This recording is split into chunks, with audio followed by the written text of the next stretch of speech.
So like always, I want to thank you guys for coming out and covering Penn State football. Really proud of our guys, battled, we're resilient, found a way to get a win, found a way to make plays at critical moments. Denai's play obviously was huge. Keandre's play was huge. Drew responding like that. So I'm just proud of the guys. So obviously we got some things that we got to get cleaned up and corrected.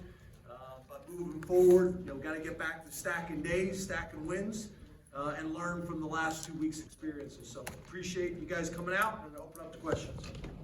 We'll go to Rich and then we'll go to Mark.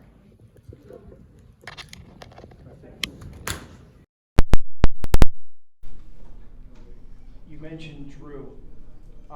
Was it somewhat, relieving that you were able to hit a deep pass after struggling all year to hit a deep pass in a big situation? And what does it say about Drew that he was able to rebound after the pick? No, but it was awesome. I enjoyed it. That was awesome. I wouldn't describe it that way, but yeah, obviously Drew been able to sit in there and deliver that ball. And Keandre be able to make the play and finish and stay in bounds was awesome. Was awesome. As you guys know, we've talked about it enough and we've talked about it a bunch. We got to continue to be able to do that. But that was awesome. There was also some pretty good examples of shots we called all the way through the check down. Got explosives there too. No, I'm just too soon. But and Drew, what does it say about Drew that he was able to bounce back from the pick? Yeah, that's what I think I covered that. I think I said, yeah, it was awesome for Drew as well to deliver that ball in that situation and respond. He's done a great job protecting the football all year long. That was his first interception. Hadn't wanted to talk about it, but I think he broke the record, all-time NCAA record for completions without an interception. Now that's we can move on from that, but I'm proud of him. And that was a big play, and he showed a lot of resilience. Brendan and Allie. James, to follow up on Rich's question, because I know you love this topic so much, but in all seriousness, what goes through that play? How does that end up unfolding? Is that something that you call from the sideline? Is that an audible? Can you take us through that? Because on the shot? On the last one to Keandre, I'm sorry. Yeah, we called, I don't know, like every game, we probably called 8. Typically when we call a go route, it's not just a go. So it's a read route. If they're off and bailing, then we sit it down in front of them. The one that we threw to Keandre earlier in the game on the crossing route that we missed, that was the same exact play call. They bailed their corners, and obviously we're not just going to throw it. Went to take checkdowns, the call outs, or however you want to describe them, and then came to Keandre and we missed it. Then we called it again. I think that's the one that we hit K-Tron, and then K-Tron was able to advance the ball up the field. So we've called them every game. We've probably called 10 to 12 shot plays every game. Allie, then Neil. James, there was so much emotion after last week and trying to flush it, move on, come back home, perform against Indiana. Can you describe the mental, emotional toll that's on your players playing in the Big Ten, having to respond? Can that be difficult for guys, and how proud are you of what they did today? Yeah, I'd love to talk about that. No one cares. Let's be honest. I mean, for me to sit here and say that, I appreciate the question and I understand the question, but no one cares. So for us, we got to find a way to handle adversity during games, adversity during the week, and adversity in life, and rebound, and tune out all the other stuff. And I think for the most part we've done a pretty good job of that. But to your point, is it easy? No, but no one cares. Neil and then Andrew Clay. James, can you assess the defense, particularly when you went up 10 points, regrouped in the second half there?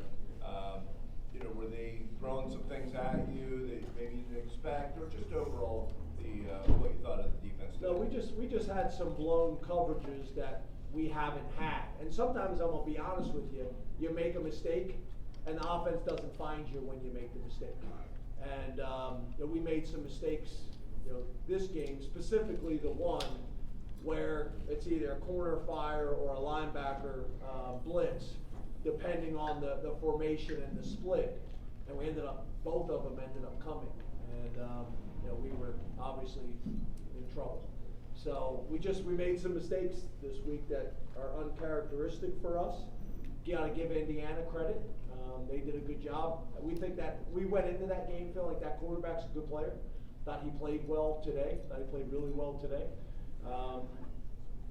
But that's essentially what happened. We blew some coverages and got caught when we blew. Andrew, then Todd. Hey, Coach, back here with the camera. I think you were wearing a play sheet on your belt today. I don't think that is typical of you. Correct me if I'm wrong. Were you more hands-on in play calling today at all as you have been in other games? Yeah, that play sheet's been on my hip for 13 years. Every game for 13 years. Todd, then Corey. Coach, I wanted to ask you about Drew. He seemed a little bit more aggressive in tucking the ball under and running a little bit. Is that a result of a conversation from last week's film or looking at something? Or did it just present itself a little bit more today for Drew to tuck it under and run some more? We always want to climb the pocket. Whenever you get pressure, a big mistake you can make is drifting in the pocket, and then obviously it becomes difficult for the offensive tackles. You want to drive up into the pocket, and then that's when you take the checkdowns, and if the checkdowns aren't there, then take off. And that's where you can take a second and long and create a third and manageable. So he's done a good job of that. I think he can continue to do that.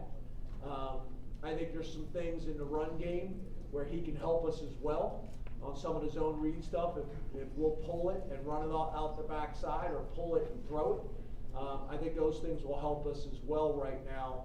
I think that's some of the things we've talked about. When Bo's in there, they're concerned about that, which has opened some opportunities in the running game for Potts and some of the backs. So I think we gotta be willing to do more of that. Corey, then Donnie. James, you played quarterback. You know what goes into that position. You said a few weeks ago, Drew doesn't need any more firsts. He's played enough. No more firsts, really. But in this situation, to overcome the interception, to get the touchdown, to enjoy that type of moment in a game, can you see this being a little bit of a defining moment for him and how just in his development? Yeah, I think that's a fair first. That is a legitimate first. You throw your first interception, how are you going to respond from it? And I thought he handled it really well and delivered a big time throw. So yeah, I think that's a positive and something that we can build on. I think the other thing is we got to continue to work at creating separation and getting open at tight end and wide receiver to help with those things. And I think we got to do everything we possibly can from a scheme standpoint as well. But I'm proud of him, and I do think that's a legitimate first to bring up when he threw his first interception today. Donnie, then Jared. James, the middle eight was big, I thought, for you guys again. They're driving down the field at the end there with the score 14-14, and Jalen comes up with the interception. How big a play was that, first of all, to kind of set things up for what you guys are able to do at the start of the second half, too? Yeah, we spent a lot of time talking situational football, whether it's 4-minute, 2-minute, middle eight, whatever it may be. That was big. And then obviously Jalen not only getting the interception, but almost returning it. That was a big play, and then for us to be able to turn that into some points at the end of the half and then start the second half with some points, that's a real positive and something to build on for sure. But yeah, we talk situational football all the time, and that was a big one in this game, I agree with you. And we'll go to Jared. Hey, Coach Franklin. Hey, Jared. One of the things you guys have been able to do better than most teams in the nation is get after the quarterback. After giving up a couple big plays early, how do you guys remain confident in sending your defensive backs to still get after the quarterback? Yeah, I think a couple things. I felt like we've done a really good job all year long of getting people off schedule on first and second down. I don't know if we did that as well today, and that's where the opportunities for pressures and sacks weren't as maybe common as they've been in the past. But you look at some of our defensive backs as well as some of our linebackers, including the defensive line, with the sacks and pressures. Johnny Dixon, I think, is having a phenomenal year. I don't know if he's getting talked about enough locally or nationally as a blitzer being able to finish sacks, you know, being physical on the perimeter, you know, making plays on the ball. He's having a really good year. I'm proud of him. But yeah, I think whenever you can blitz and be productive from the secondary at the linebacker level, or be able to create those pressures from your down 4 or 3 down if we're in our prowler package, then obviously that makes you difficult to deal with. Thanks, Coach. Thanks, guys. Thanks, James.